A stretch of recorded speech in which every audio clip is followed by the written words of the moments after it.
আমার কলকাতা নিউজ, কথা হবে সামনাসামনি।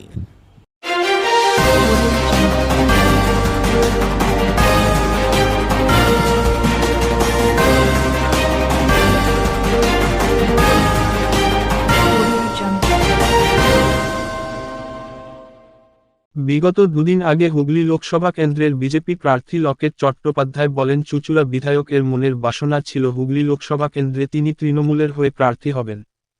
তারপরেই সুর চড়ান বিধায়ক অসিত মজুমদার। তিনি এর ব্যাখ্যা দিতে গিয়ে বলেন, আমি কি লকেটের কানে কানে গিয়ে বলেছিলাম নাকি আমি প্রার্থী হতে চাই? কি করে জানলো সে যে আমি প্রার্থী হব?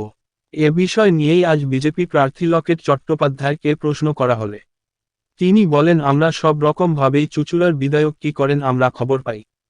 তিনি আকাশে বাতাসে হাওয়াতে যেভাবে তিনি তার ইচ্ছা প্রকাশ করেছিলেন সেই থেকে আমাদের কাছে খবর চলে এসেছে।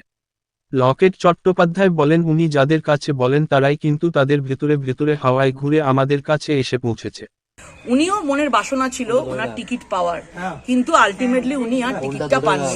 মনে খুব কষ্ট ওনার, এই জন্য মনে ওনার খুব কষ্ট রয়েছে, সেই জন্য মাথায় ব্যক্তিগত আক্রমণ করা ও স্বভাব হয়ে গেছে। আমাকে বলছে টিকিট পাওয়ার জন্যে দৌড়েছিলাম, ওর কানে কানে বলেছিলাম নাকি? কখন কোথায় আমার সাথে দেখা করেছিল বিজেপির কর্মীদের বলুক যে আমি ওর কানে কানে বলেছিলাম আমি প্রার্থী হতে চাই। গোপনে আমার কাছে এসছিল, তবে নাও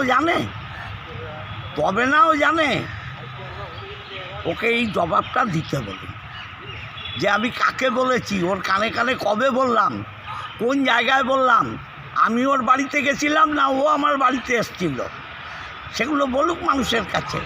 এর মধ্যে তো দেখেছেন টিকিট পাওয়ার চেষ্টা করেছিল, অনেক চেষ্টা করে যে শুনেছিলাম, কিন্তু তারপরে তার টিকিটটা হয়নি। এই জন্য সবাই বাড়িতে চুপ করে বসে আছে। বিভিন্ন ভাবে নেতা মন্ত্রীরা বিভিন্ন দুর্নীতিতে যুক্ত রয়েছে। যিনি বলছেন তিনিও একটা বড় নিয়োগ দুর্নীতিতে যুক্ত রয়েছেন, বড়সড় দুর্নীতি আছেন। দুর্নীতিগুলো সিবিআই, ইডি তারা সব তাদেরকে ধরার জন্য রেডি হয়েছে, বাড়িতে রেড করবার জন্য প্রস্তুত হয়েছে। সুতরাং তারা এই ধরনের কথা বলেও আজকে মমতা ব্যানার্জির যোগ্যের পাত্র হয়ে ওঠেনি। সেই জন্যই আজকে এখানে তাদের নিজেদের কাউকে তিনি টিকিট দেননি, বিশ্বাস করেননি। তিনি আজকে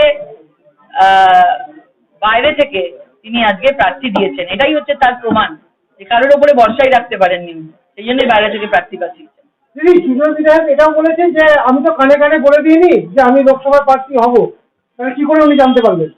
ওনার আশেপাশে আকাশে বাতাসে যে ধরনের ইচ্ছা প্রকাশ উনি করেছিলেন, সেই আকাশে বাতাসে হাওয়া থেকে আমাদের কাছে চলে এসেছে। সেই জন্য উনি যাদের কাছেই বলেন উনি জানেন না যে তারাই কিন্তু আবার তাদের ভেতরে নিজেদের কথাবার্তা, তাদের আমাদের বিধায়ক সাহেবের মনের মধ্যে কি কথা আছে সেগুলো বাইরে হাওয়ায় হাওয়ায় ঘুরছে। আমার কলকাতা নিউজ, কথা হবে সামনাসামনি।